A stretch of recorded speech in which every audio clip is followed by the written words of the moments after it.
안녕하십니까. 오늘도 좋은 날 주신 하나님께 감사드립니다. 오늘은 감정의 적절한 용도 세 번째 시간입니다. 더구나 십자가와 부활은 서로 분리시킬 수 없는 사실입니다. 로마서 6장 5절에는 만일 우리가 그의 죽으심을 본받아 연합한 자가 되었으면 또한 그의 부활을 본받아 연합한 자가 되리라. 내 십자가 하나님 십자가, 내 부활, 하나님 부활. 그러니까 예수님 부활, 내 부활. 자꾸 나를 먼저 죄송합니다. 예수 십자가, 내 십자가여야 되는 거예요. 똑같아야 되는 거예요. 똑같다고 이미 선언하셨어요. 하나님께서 선언을 한 거니까 우리가 그럴까? 그럴려나? 아닌 거 아니야? 이렇게 한다고 해서 아닌 것이 되는 것이 아니고 이미 선언했기 때문에 된 거예요. 우리가 아니라고 해도 되는 거예요. 그걸 여러분들이 꼭 아셔야 돼요. 십자가의 죽음은 멸절을 의미하는 것이 아닙니다. 따라서 혼의 이성과 감정과 의지는 십자가를 통과함으로써 없어지는 것이 아닙니다. 바뀌어지는 거지. 새롭게 되는 거예요. 새롭게. 본어게인 하는 거예요. 본어게인. 지성과 감정과 의지는 주님의 죽음에 그들의 타고난 생명을 양도할 뿐이며 주님의 부활 생명 안에서 다시 살아납니다. 본어게인 한단 말이에요. 이러한 죽음과 부활은 갖가지 혼의 기관으로 하여금 그 생명을 상실하게 하고 새로워지게 하며 주님께 쓰임을 받도록 만듭니다. 결국 신령한 사람은 감정이 박탈당한 것이 아닙니다. 그게 얼마나 중요하게 쓰이는데 박탈이 되겠어요. 오히려 그의 감정은 마치 하나님의 손에 의해 새로 지음을 받은 것처럼 가장 완전하고 가장 고상한 것으로 변합니다. 그러니까 감정이 여러분들이 이제 자꾸 감정에 대한 이야기를 하니까 감정이 어떻게 두 가지가 있어? 두 가지가 있어요. 성령님으로부터 출발해서 나오는 감정이 있고 내가 지금까지 살아왔고 내가 해왔던 습관적으로 해왔던 그 나로부터 자아로부터 출발하는 감정이 모양이 있어요. 이 두 가지 모양이 앞에 방송에서 이미 말씀을 나눴지만 전혀 모양이 달라요. 그걸 여러분들이 그걸 빨리 그렇구나 하는 걸 여러분들이 경험하고 체험을 해보셔야 돼. 그러니까 나로부터 나온 감정, 지금까지 살아왔던 모든 모양이죠. 그 모양은 이미 수도 없이 많이 경험했으니까 안 해봐도 알겠죠. 하나님 성령님으로부터 지도인도 받는 성령님으로부터 이끌림을 받는 감정의 모양을 여러분들이 빨리 실제로 체험을 하면은 다른 것이 두 가지가 똑같은 감정이라는 단어는 쓰지만 전혀 다르구나 하는 것을 여러분들이 아시고 체험해야 돼요. 그 체험을 여러분들이 빨리 하실 수 있도록 돕자고 이 방송 하는 거거든요. 간단히 말해서 누군가 여기에 문제가 있다면 문제는 그의 이론에 있는 것이지 경험에 있는 것이 아닙니다. 왜냐하면 경험은 진리를 확증해 줄 것이기 때문입니다. 그러니까 여러분한테 자꾸 경험하고 체험하십시오 자꾸 하는 것이 여기 지금 나오네요. 경험은 진리를 확증해 준단 말이에요. 그러니까 초기 때 여러분들한테 제가 그런 이야기를 여러분들이 한 기억이 나는데 이름을 대서 좀 죄송한데 김용욱 박사님 선생님 같은 분들 저는 그분 강좌 잘 듣거든요. 근데 그분 강좌를 들으면 정말 안타까운 게 딱 하나 있어요. 뭐냐면 정말 천재예요. 우리로서는 상상도 못할 만큼 머리가 좋은 분이야. 근데 그분이 내가 듣기로는 확인하고 이렇게 한 건 아닌데 한신대에서 나오셔서 목사님 안수까지 받으신 걸로 난 들은 것 같아요. 근데 이제 그분이 기독교에 대해서 안티적인 이야기를 하시고 그런 거 들어보면 정말 안타까운 거예요. 뭐냐면 이게 그분이 지식이나 이게 학문이 딸려서 그런 게 아니에요. 그분한테는 이제 제가 보는 관점이죠. 영적인 관점이에요. 영적인 관점에서 봤을 때 그분은 하나님을 만나지 못한 거예요. 성령님을 직접 체험하지 못하신 거예요. 그러니까 성령님의 전능하심을 알지 못하니까 그러니까 머리는 대단히 천재지. 그러니까 아는 건 많지. 그러니까 그 지식으로 충분히 비판하고 판단하고도 남아요. 그러니까 전 국민이 그분 방송 좋아하잖아요. 얼마나 논리적인데. 근데 사실은 인간의 지혜나 지식에서 나오는 정도의 논리라는 거는 하나님이 풀어가는 그 논리하고는 차원이 다른 거예요. 왜냐하면 하나님은 이미 5차원, 6차원, 7차원이고 우리는 인간은 아무리 날고 기는 지식이고 머리가 좋고 천재 만재라고 할지라도 3차원이에요. 육신과 시간과 공간에 딱 갇혀있는 정말로 무능하고 무익하고 무식할 수밖에 없는 존재들이 인간이에요. 그거를 사람들이 잘 모른다고요. 그 쉽게 인정이 될 것 같아요? 인정 안 돼요. 이건 이제 뼈저린 인정이 돼야 돼. 정말로 하나님 앞에 인정하고 시인할 수가 있어야 돼요, 여러분. 근데 이런 인정과 시인이 여러분 그냥 되는 게 아니에요. 정말로 여기 말씀대로 경험을 통하고 체험을 통하면 이것이 진리구나 하는 것을 알게 되고 진리라는 것을 확증할 수 있고, 여러분한테 제가 여러 차례 말씀드렸잖아요. 제가 증인이 되겠다. 성령님의 증인, 예수님의 증인이 되고 확증하기 위한 도구로 이 방송을 한다. 이런 얘기를 앞에서도 여러 차례 한다고 말했어요, 이미. 왜냐? 경험하고 체험한 사람이기 때문에 증인 쓰는 건 아주 간단한 일이고, 그보다 더해서 이 방송을 하면서 확증을 여러분한테 시켜드리고자 이 방송을 하는 거예요. 왜냐? 경험하고 체험했기 때문에 확증한다고 말할 수 있고 증인한다고 말할 수 있어요. 배운 지식 가지고는요, 죽었다 깨나도 확증하고 증인 쓴다고 잘 못해요. 무슨 책 몇 페이지에 몇째 줄에 이런 거 있습니다. 이렇게는 말할 수 있어. 인용해서 얘기는 할 수 있을라는지 몰라도 확증하고 증명한다 소리 못해요. 이게 여러분, 지식과 경험에 의해서 나타나는 이 차이라는 것은 적은 차이일 것 같지만 어마어마한 차이가 나요. 그러니까 그 어르신께서 하나님을 만나지 못했어요. 그 말은 출애굽해서요, 반드시 가면은 지금 현대식으로 가면 천천히 걸어가서 10일이면 간대요, 가나안까지. 빨리 가면 일주일이면 간대요. 나도 뭐 잘 몰라요. 근데 그 성경학자들이 내가 한 걸 어디서 보고 들었을 거예요. 그렇다고 들어요. 알았어요. 들었어요. 그런데 그 길을 40년 돌아도 못 가는 거예요. 그러니까 그거를 그렇게 짧은 길인데 그렇게 돌려가서 홍해 앞에 딱 막다른 골목으로 몰고 가는 하나님의 그 뜻을 하나님을 만나지 않으면 몰라요. 왜 하필이면 그렇게 어렵게 선택한 민족, 선민들을 그렇게 선택한 민족을 그렇게 고생을 시키실까? 이렇게밖에 생각 못해요.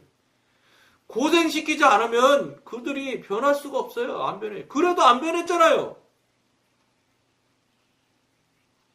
그 홍해를 그 대단한 정말로 인간으로서는 상상도 꿈도 추측도 불가능한 그 어마어마한 기적과 이적을 직접 자기 눈으로 확인하고 다 넘어가서 이집트 병사들이 600철병 사람들이 다 빠져 죽고 하는 것을 자기 눈으로 다 보고 확인하고 직접 체험까지 하신 분들이 얼마 못 가서 무릎 쓰니까 나 죽겠다고 펄펄 뛰잖아요.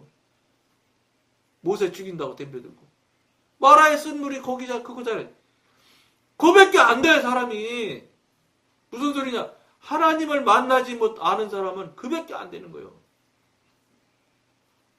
그럼 하나님 만나고 하나님 직접 대화하고 한 모세도 나중에는 잘못해서 가나안을 못 들어가잖아요. 그런데 만나고 보지 못한 분이 과연 하나님을 말하고 하나님을 논할 수가 있을까요? 성령님을 그렇게 강대상에서 막 자신만만하게 선포할 수 있어요? 선포라는 표현을 쓰는데, 선포는 인간은 선포라고 쓰면 안 될 것 같아. 물론 성령님께서 딱 전하라고 그래서 전해주는 건 이건 성령님이 선포하라고 말씀하시니 여러분한테 전하겠습니다. 이렇게 말하면 선포라고 써야지. 전능하신 분인 건 당연히 선포라고 하셔야 될 것 같아.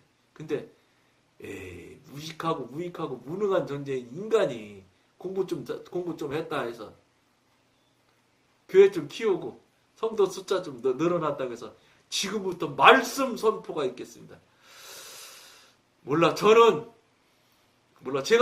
자신을 너무 어리고 정말로 불쌍하고 산무, 무인, 무식, 무지한 자의 것을 시인하고 인정해드렸기 때문에 하나님 앞에 너무 제가 적은 존재라 감히 선포라는 소리를 못 쓸 것 같아. 저 생각은. 그렇다 그분 보고는 어떻다는 거 아니요. 그 목사님이 뭐 교만하는 이런 소리 하는 게 아니 절대로. 생각을 많이 해보라는 것이지. 내가 간 선포라는 말씀이 옛날에는 저 옛날에 교회 20년, 15년 이때만 해도 목사님 말씀 선포한다 소리 안 했어요. 뭐 설교하시겠습니다. 뭐 말씀 전하겠습니다. 뭐 이런 설교하신다고는 내가 들은 것 같아도 말씀을 선포하겠습니다. 이렇게 나는 못 들은 것 같아. 요 최근에 와서 생겨나는 거예요. 무슨 소리냐? 뭐라고 그럴까? 권위라는 것은 특히 목사님이 성직에 있는 분들의 권위라는 것은 내가 세운다고 해서 권위가 쓰는 게 아니에요. 이건 제가 이제 성경님과 교통하면서 분별이 되어진 이야기들이에요. 내가 아무리 권위를 세운다고 해서 이거는 세워지는 게 아니라 내가 세우려고 하는 거는 100% 떨어져요. 무슨 소리냐? 나는 할 수 있는 게 이거 하면 되는 거예요. 예수를 자꾸 높이면 되는 거예요. 성령님을 높여드리면 나는 사람이 낮아지면 되는 거예요.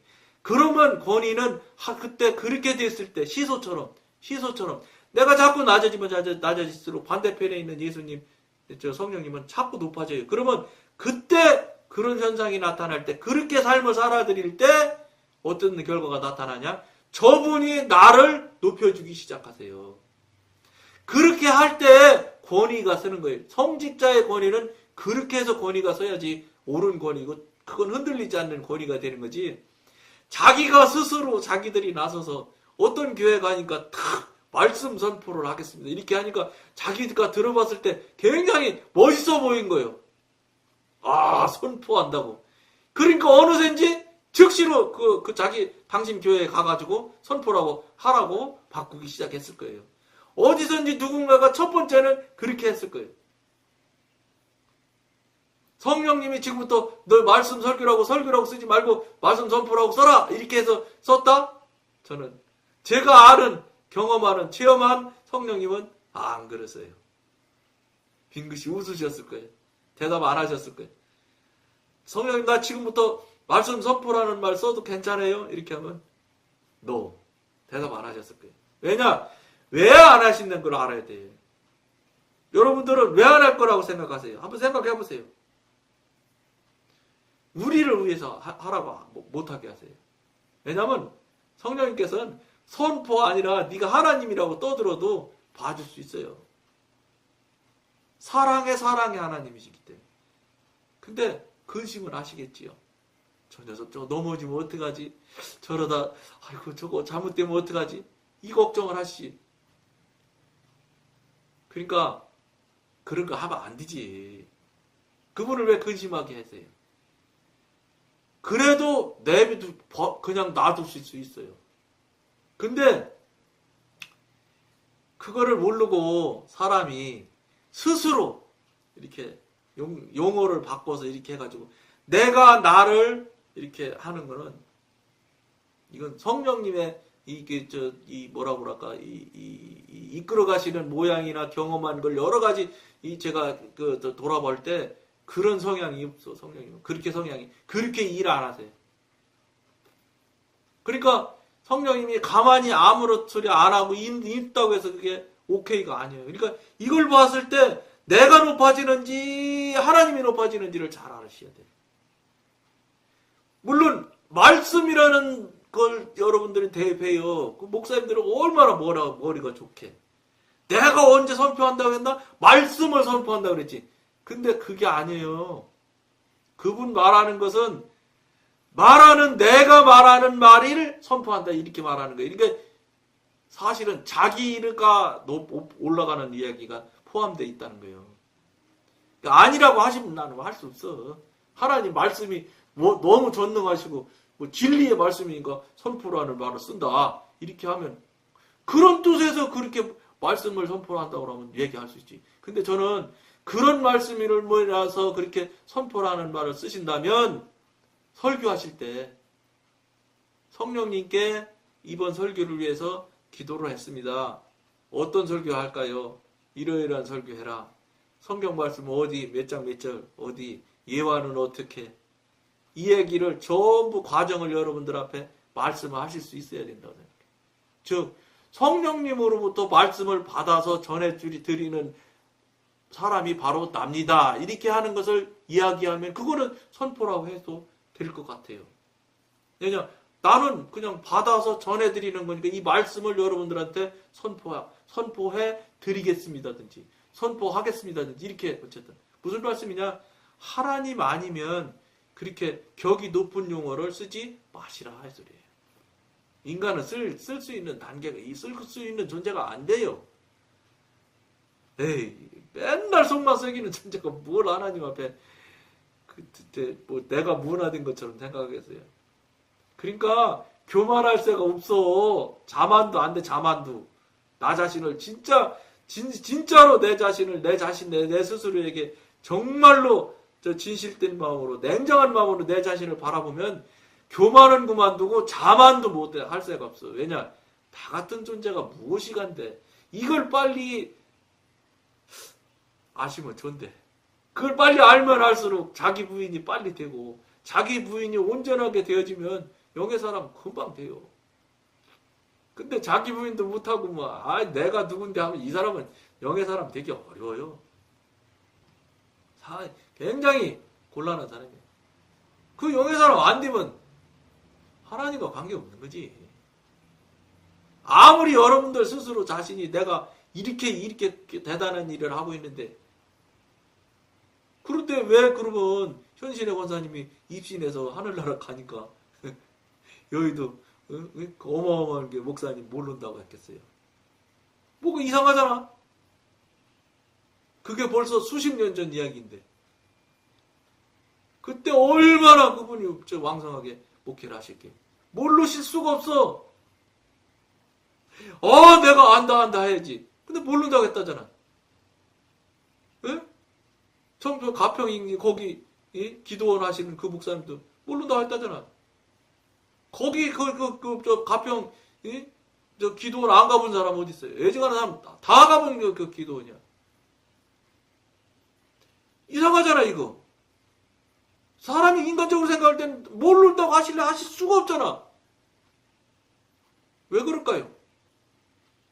그분은 중심을 보신다고 하잖아요. 아무리 사람 앞에 그럴듯하고 그럴듯한 모양으로 그럴듯한 저 말씀을 나눈다 할지라도 하나님 앞에 합당치 않으면 모르시는 거예요. 모르신다 소리가 여러분 무슨 소리인지 알지요? 지옥 간다 이 소리예요. 나하고 무관한 사람. 하나님과 아들의 관계인 아버지와 아들의 관계를 맺고 양자 관계를 맺고 지금 신앙생활을 하여야지 옳은 신앙생활을 다 맞다고 알고 있고 다 우리 한국교회 교인들이 다 그렇게 알고 있어요. 양자권을 가지고 지금 신앙생활을 하고 있잖아요. 전능하신 창조주이신 분이 내 아버지잖아. 근데 그 아버지라고 하면서 아버지의 아버지를 30년씩 50년씩 불러대면서 아버지 목소리도 한번 못 듣고 아버지가 만들어주시는 기적 같은 일들이 그냥 1년이 아니라 하루에도 몇 번씩 일어나야 되는데 그런 경험, 체험 한 번도 없으면서도 시침 톡 따고 내가 얼마나 훌륭한 신앙생활을 했는데 이렇게 해서 여러분 내가 신앙생활을 하고 내가 너는 천국, 너는 지옥 이렇게 하시는 본인이 나라면 나는 나한테 냉정하지 않으니까 천국가 이렇게 할 수 있으려는지 모르지만 전능하신 하나님 볼 때 우리 어떻게 볼까요? 내가 하나님이라도 나 천국에 못 갈 것 같아. 왜냐 지금도 제대로 잘 맨날 속썩이는 일이나 많고 죄송하긴 진짜 너무 죄송해서 할 말이 없는데 그밖에 안 되는 존재들이에요 우리가. 근데 뭘 하겠다고 어쩌겠다고. 근데 감히 막 이제 전능하신 하나님 앞에 그냥 스스로 저를 높이려고 하는 용어로 쓰고 돈 주고 그냥 어디가 사례비나 그냥 왕창왕창 받으면 그게 그냥 자기 다른 데 가면 그냥 저 부흥회 갔다 오면 얼마 받았어? 그래갖고 뭐 얼마 받았다. 너는 얼마짜리 목사네? 나는 얼마 받았는데? 그러면서 많이 받은 거 자랑하고 좋은 차 타는 거 자랑하고 골프장 가 골프 치는 거. 저는 괜찮아요. 다른 거 다 모르겠는데 딱 하나요. 늘상 여러분한테 하는 얘기. 좋은 차 타세요. 누가 타지 말래나? 타도 되냐고 물어보라는 거예요. 그게 왜 내 차야? 이 몸뚱어리가 다 생명이 다 하나님 건데, 다 하나님 거지. 그럼 하나님 거를 좋은 걸 탈지, 나쁜 걸 탈지, 어떤 걸 탈지를 물어보고, 뭐 벤츠 600 타라? 그러면 600 타야지. 하나님이 타라고 했는데 왜 안 타? 그리고 하나님이 타라고 그러면 하나님이 차도 다 살 수 있게 만들어줘요. 근데 뭐냐? 하나도 안 물어본다는 거야. 누구, 어떤 교회, 나보다 적은 교회, 그 성도도 적고, 헌금도 조금 나오는 교회, 그 목사도 못 하는데, 나는 그보다 더 타야지. 그러면 또 당회원들한테 그 얘기 하면은 또 당회원들은 또 막 그게 목사님 잘못이는 줄 알고, 그분 예를 들어서 벤츠, 280짜리 탔다 그러면 막 우리 목사님 벤츠 400 타야 되겠냐고 또 400짜리 또 헌금 갖다 또 사다 줘요. 그 장로님들은 또 그렇게 해서 해야 목사님 잘 모시는 줄 알고. 그럼 이게 결국은 무슨 소리냐면 분별이 안 되다 보니까 이게 막 좀 한마디로 말해서 잘못 나오는 거, 잘못된 행위와 행동들이 나오는 거지. 그러다 보니까 어떻게 되겠어요? 벤츠 400 타면은 벤츠 600 탄 사람이 더 높아지는 거야. 목사님이 400을 280 탄 걸 와서 어떤 목사는 280 탔던데 이렇게 하시면 그때 벌써 280은 자기는 예를 들어서 BMW면 BMW보다 더 좋은 거네. 이 시기에 그러니까 무슨 소리냐?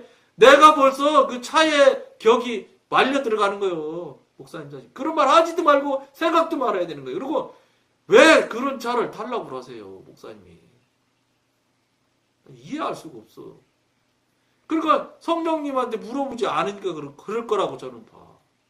성령님한테 물어보면 그 목사님을 향해서 성령님께서 반드시 말씀하실 게 있어요. 야, 누구야? 너 벤츠 타서 뭐 하려고 하냐? 신방 다니는데 기름 많이 들어가는 거 타서 어떡하려고 그러냐? 이러시지 않으려나? 모르겠어. 어쨌든 중요한 건 뭐냐? 항상 여러분한테, 이 방송을 보는 여러분한테 늘 말 안 드린 거 물어보라는 거예요. 왜 안 물어봐요? 아들이라면서. 여러분 아들이 저 아버지한테 안 물어보고 무슨 일 합니까? 육신의 아들도 그러는데 전능하신 하나님의 아들이라면서 왜 한 번도 물어보지 않습니까? 그러면서 자기 집안대로 하면서 다 맞다고 옳다고 하고. 이게 큰일 날 일 아니겠어요? 이게 목사님 이야기 자꾸 하게 되면 미안한데 우리 성도, 이 평신도 우리 자신들을 다시 정말 돌아보라는 거예요. 우리들 삶은 어떠냐 이 말이에요. 그러면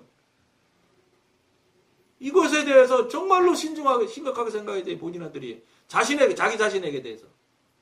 그래야 자신을 돌아볼 수 있고 자신에 대한 것을 실체를 볼 수 있어야 돼 빨리. 그래야 무릎을 꿇어지지.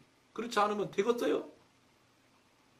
숫자 노리면 하지 마세요. 많은 숫자가 그렇게 사는데 이 소리 하지 마세요. 많은 숫자 다 그렇게 할지라도 나는 그렇게 하면 안 된다는 걸 꼭 알으셔야 돼. 왜냐하면 경험은 진리를 확증해 줄 것이기 때문입니다. 마태복음 10장 38절 39절에는 감정은 십자가를 통과해야 합니다. 이는 감정의 그 혼란스럽고 불같은 성격을 파괴하고 전적으로 영에 복종시키기 위해서입니다. 그래서 십자가를 통과해야 된다는 거예요. 십자가는 영의 모든 감정의 활동을 지배할 수 있는 권세를 부여하는 데 목표를 두고 있습니다. 여러분들이 지금까지 알고 있고 지금까지 여러분들이 살아왔던 모양과 다른 모양을, 다른 이야기를 지금 할 수 있어요. 즉 여러분들이 못 들어본 이야기를 여러분들한테 하고 있을 수 있어요. 틀림없이. 근데 늘 말씀드린 대로 틀리다고 생각하지 마시고 나하고 다른데 저게 맞은지 틀린지를 성령님한테 당장 기도해서 확인을 해보시라는 거예요. 그걸 여러분한테 꼭 권해드리면서, 그리고 나 자신은 지금까지 해왔던 것이, 살고 있는 모양이 내가 지금까지 하고 있는 것이 맞는지를 스스로를 다시 물어보면서 스스로의 일들을, 문제들을 하나님한테 내어놓고 물어보시라는 거예요. 그래서 그분으로부터 확답을, 정답을, 채점을 받아보시기를 꼭 권해드리면서 오늘은 여기까지 하겠습니다. 감사합니다.